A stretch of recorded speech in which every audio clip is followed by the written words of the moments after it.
overcome the extra pressure I know. that comes from being a draft pick at kicker, especially round 3. Yeah. Because I just think it's already a sufficiently complicated stew of factors in your brain to go out there and consistently kick that ball through the uprights.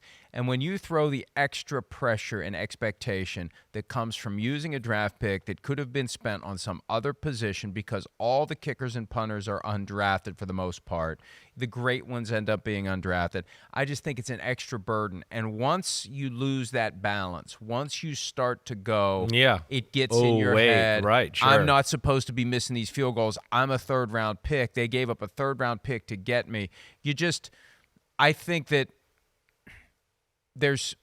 it looks easy, but it's not. No.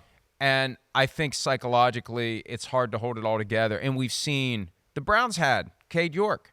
Yeah. A guy who was drafted, and it's just too much extra on the guy to go out there. And it's just that one thing that can throw him off. Agreed. Yesterday we saw it happen to Jake Moody. It's the only position on the field, right, where it's not reactionary. Like, pressure's real. You know, as a quarterback, and, you know, my dad was one that really pointed this out to me, you know, a long time ago.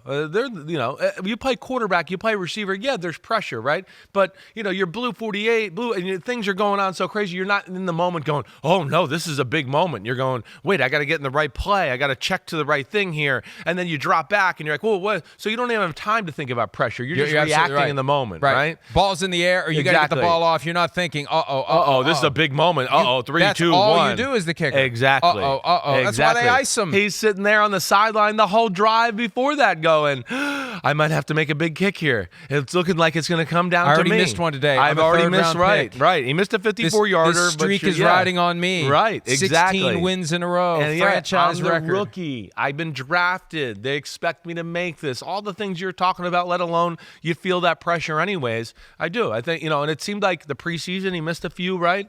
It felt like we had overcome that. Now he's going to have to overcome this and kind of silence the critics one more time here. You used a word in reference to the Browns defense earlier, historic, and you're right on the money. 5 games in.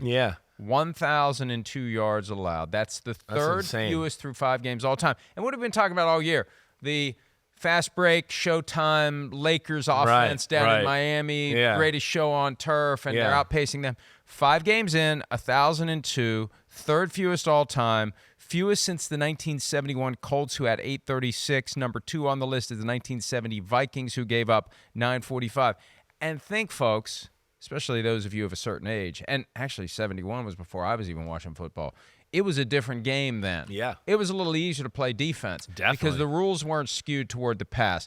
The players weren't as gifted athletically receiving the ball and throwing the ball as they are now. The offenses weren't creative. The offenses weren't like they are now. To give up only 1,000 yards you're right, through 5 games. Now, they played the Steelers, so that helped the stat line. That may have driven the stats out, but 215 to the 49ers. The 49ers aren't that much above the average. Right. 215 to a team that was doing 350 and 30 points a game. Yeah. No, I think so. I think that's the big thing too. We talk about, like, hey, they took away the Shanahan tricks and we didn't see screens or play action passes with people wide open. They never let the traditional run game get going with the 49ers. So a physicality element with the Browns on that defense. And, of course, Myles Garrett's the one it starts with. He's the guy you got a game plan. But Dalvin Tomlinson in the middle was a beast all game long, too. They were having a hard time blocking him, right? Jalen Elliott's a damn good player over there. The other defensive tackle by Dalvin Tomlinson. So they got a little of everything on that defense. And we know when Zadarius Smith is healthy and playing really well, too, he's a damn handful as well. So they got a little bit like the 49ers we've talked about. At all 3 levels, they are pretty strong. You add in the coaching into it, and, we got something special going on. And you're right. I mean, they haven't played, like, great offenses. I'm kind of looking at their schedule here. But it's still 3 points to the Bengals. We know how they haven't found their way. They gave the Ravens some tough times during that game. It wasn't an offensive showing. That was more about their offense kind of couldn't do anything. But I don't expect this to fall off, I guess is my point. I think the talent and the coaching's there to where they're top 3, top 4 defense all year long. Ravens are 4-2. Browns are 3-2. Steelers are 3-2. Bengals are 3-3. AFC North. It's getting tight. Interesting division. And the 49ers have the Vikings next Monday night in Minnesota, then they're at home against the Bengals before a Week 9 bye. Again, we don't know what Christian McCaffrey's status is. We're not speculating on – this is just hypothetical. Yeah. Hypothetical. Yeah. If he's going to miss some time, what do? Do you go next man up, or do you make a phone call? Trade deadline's 16 days away. Do you try to bring somebody in? Derrick Henry, maybe? I feel like, Jordan Mason's pretty damn good, right? The running back. He's pretty good. You add him with Elijah Mitchell and Ty Davis-Price, who they drafted 2 years ago in the draft out of LSU. I think they'll stick with that crew for now, right? And I think a little bit of what plays into that is also Deebo Samuel's health, right? Because we know he'll get some carries too if he's healthy enough to where they'll feel like, okay, we give him 3 or 4 running back carries. The other guys we got will be dangerous enough at that position. I think they'll stay status quo for now until he, as in Shanahan, starts to go, wait, that I'm missing an element in my offense that's real, and I do need to maybe think about something. Now, we're coming down the pipe here of the trade deadline, right? Yep. Last week. Two more games. Yeah. You got to make your decision. Yeah, but I think they will stay status quo for now, Mike. And the good news for the 49ers, the Seahawks lost as well. Yeah. So they still have that buffer. The Rams won, but I think the only team the 49ers truly need to worry about in that division is the Seahawks. They still play them twice. The first meeting is on Thanksgiving night on NBC, and then they play them a game after that. They play them twice in 2 and 3 weeks. Right. So that's going to decide that division the way things are going, and it may decide the 1 seed in the NFC. How about the penalties at the end of the game, right? We had the throw over the middle to Sean Gibson. He hits, we had the 2 late penalties on the last drive, the Browns, right? Here's the first one, the throw over the middle. Gibson really does it textbook. Does not hit the head, right? Leads with his shoulder.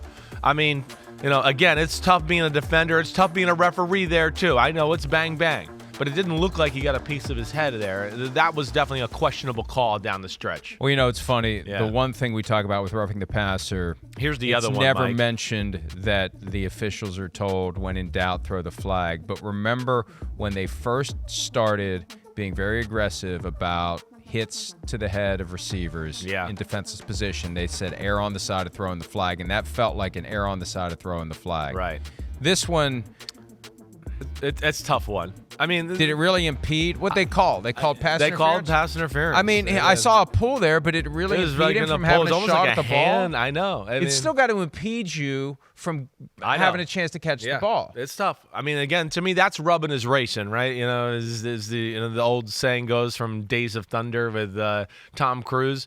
I mean, that's natural bumping and grinding down the field there, trying to get open. And what do we see in crunch time? All the time. Right. The flags don't get thrown. No, we see way worse than that. And what coaches just want is consistency. That's the big thing I want as a fan. Consistency. Yes, so sir. What gets called in the first quarter gets called in the fourth quarter. What gets called at the end of this game gets called at the end of that game. How it works and what the flow is, they want to have that predictability and consistency because you coach your players based upon whatever you think is happening with that crew that day. So there was another non-call that was made. Well, about that we'll get to that later. Yeah, that's certainly. But I think it's along those same lines when you talk about the Bills-Giants that there's a thought in the NFL right now that you can get away with anything at the end of the game for the most part, that the referees won't call it. And nobody that's wants not to right. be the one. Nobody wants to be the bad flag. guy, especially in the home team stadium. If it comes to throwing a flag like that, there's certainly the human element starts to creep into these referees. Hi, it's Mike Florio. Thanks for watching PFT on YouTube. Hit subscribe for the latest news and analysis from Pro Football Talk.